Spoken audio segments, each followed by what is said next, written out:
Selamat pagi, salam jumpa kembali di pagi hari akhir pekan yang Tuhan masih sediakan bagi setiap kita.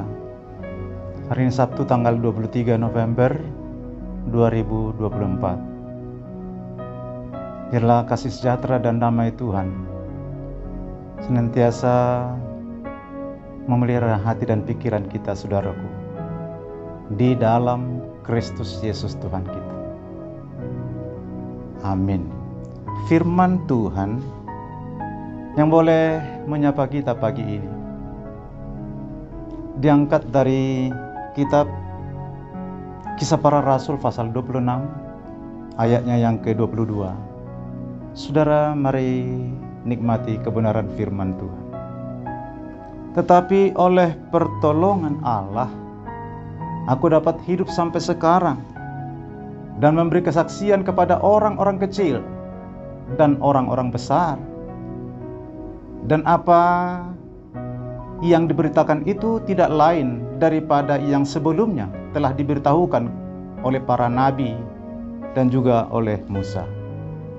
Saudaraku yang diberkati Tuhan, bagi siapa yang menyatakan diri sebagai orang beriman, maka dapat dipastikan bahwa dia memateraikan kalau hidupnya hingga saat ini adalah hanya karena anugerah Tuhan, yang sungguh memang tak terhitung jumlah dan tidak ketahui jenisnya. Nah, salah satu implementasi dari anugerah Tuhan itu adalah pertolongannya, yang boleh hadir kapan saja, di mana kita berada dan dalam kondisi apapun sedang kita alami. Apakah alangkah baiknya kita menyadari kalau hidup kita sebenarnya ringkih, rapuh, dan tidak ada jaminan. Hari ini kita boleh bekerja, namun besok sudah lunglai tanpa daya. Hari ini kita bisa lakukan sesuatu kegiatan, ternyata besok kita hanya tinggal kenangan. Lalu apa yang dapat kita banggakan? Kita semuanya adalah manusia yang terbatas, saudara. Sedang rancangan yang harus kita hadapi di depan justru tanpa batas. Kita hidup serba biasa, walau di luar kita penuh dengan hal yang luar biasa. Itulah sebabnya Rasul Paulus mengaku bahwa di dalam hidup ini harus dihiasi dan diwarnai oleh pertolongan Tuhan. Jikalau bukan Tuhan, maka tidak mungkin kita bisa hidup sampai sekarang. Saudara, tubuh manusia begitu rentan terhadap berbagai ancaman bahaya. Ada orang yang hanya tergelincir karena jalan licin, lalu jatuh, kena benturan, dan langsung gak bisa jalan, duduk di kursi roda bertahun-tahun lamanya. Hari ini nampak masih sehat, tetapi tanpa disadari ada saja virus atau kuman dari luar masuk ke dalam tubuh. Muncullah penyakit dan harus punya proses waktu untuk pemulihan. Bahkan ada resiko lain yang mengancam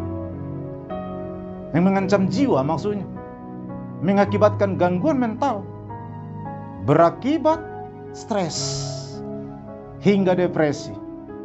Artinya berbagai macam kendala bisa menghampiri setiap orang tanpa pernah dimengerti mengapa itu harus terjadi semua. Saudaraku yang diberkati Tuhan, apabila seseorang itu boleh hidup dan sehat hingga masa tua, segalanya hanya oleh pertolongan Tuhan yang ajaib dan dahsyat adanya. Bukan karena makanan atau olahraga, bukan karena hal ini atau hal itu. Banyak kali seseorang mengungkapkan penyebab ia bisa sehat dan umur panjang, tapi melupakan pertolongan Allah dalam keseluruhan inti hidupnya.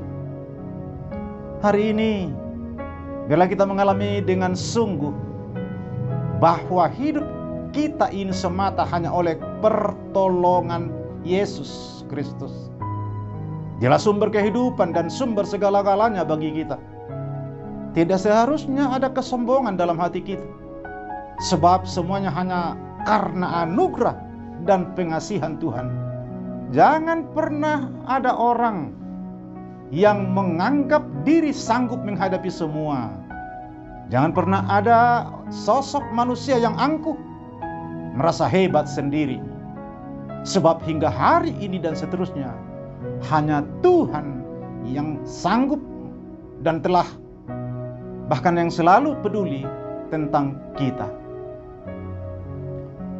Jika hidup kita merupakan hasil pertolongan Tuhan, maka mari gunakan saudara sisa hidup kita ini untuk memberikan kesaksian kepada orang-orang kecil dan orang-orang besar, agar mereka juga menyadari bahwa hidup ini hanyalah campur tangan, hanyalah oleh campur tangan Tuhan semata.